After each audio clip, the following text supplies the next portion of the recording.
2019. O despertar da sombra.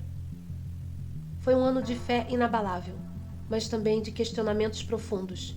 Sentíamos, de certa forma, que estávamos flutuando entre a crença de que algo grandioso estava para acontecer e a sensação de que estávamos prestes a ser engolidos por algo que não podíamos controlar. Era como se estivessem em jogo forças maiores que nos testavam, nos desafiavam. Eu sentia no fundo da minha alma que algo estava errado, mas, ao mesmo tempo, a ideia de um milagre ainda nos mantinha firme. O Tony, cada vez mais debilitado pela pressão que sentia, não estava só lutando contra o desgaste físico. A pressão arterial dele parecia refletir uma pressão interna muito maior, algo que ele não conseguia mais ignorar. Eu o via indo para o hospital com frequência e o sofrimento dele só aumentava. Era como se o universo estivesse nos forçando a olhar para o fundo de nós mesmos, como encontrar respostas que ainda não sabíamos como dar. Numa dessas noites, eu o encontrei deitado no sofá da sala, com o semblante cansado e a expressão de quem já não sabia mais o que fazer. Ele tentou assistir à palestra da lei da atração, que sempre o acalmava. Mas o vídeo recomendado pelo YouTube era diferente.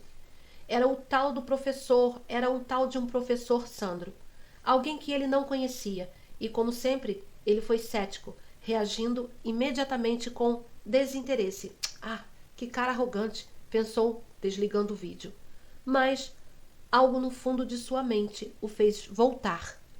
Algo que ele não poderia explicar. Ele clicou novamente, e dessa vez a palestra sobre o caminho infinito o pegou de uma maneira estranha. Junto com essa paz, algo mais começou a surgir. Era uma sensação estranha, como se uma sombra estivesse se aproximando. A catarse começou.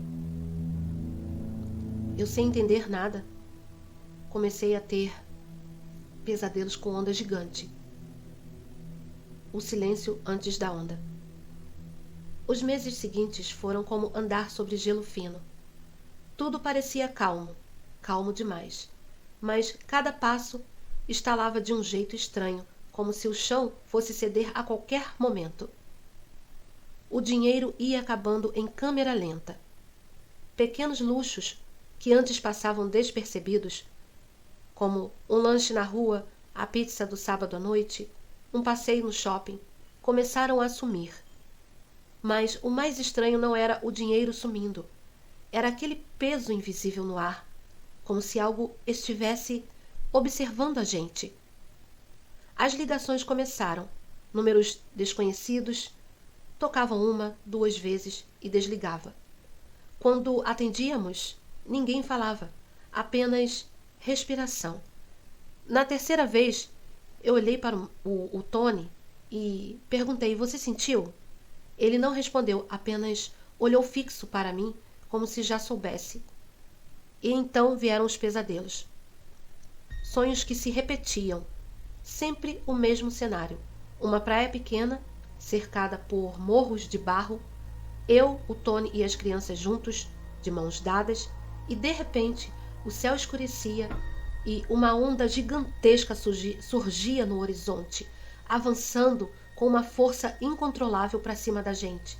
Nós corríamos e corríamos, nos agarrávamos desesperados naquelas paredes de barro, sentindo o chão tremer e a água invadir até quase nos engolir. E eu sempre acordava nesse exato momento, assustada, com o coração disparando e o travesseiro molhado de suor. Com o tempo, o Tony também começou a ter os mesmos sonhos e então, em todos eles, a mesma imagem, uma onda enorme se formando, vindo em nossa direção, prestes a nos engolir.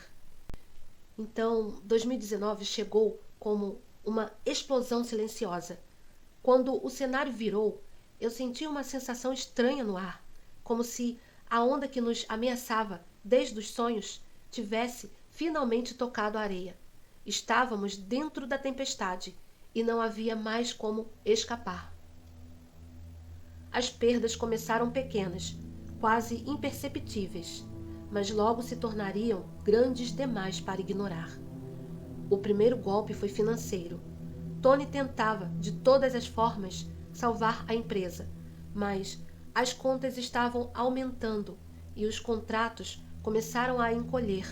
Parecia que, por mais que ele tentasse remar, a correnteza o arrastava cada vez mais. A primeira coisa que tivemos que fazer foi vender os carros, mas ainda assim era algo que representava nossa segurança, nossa estabilidade. Eu me senti mal por ter que nos desfazer deles, como se uma parte de nós estivesse indo embora junto. A tristeza era palpável, mas não era o pior. Não era. O pior ainda estava por vir. Sabíamos que a pior parte estava por vir. A onda estava chegando. Continua.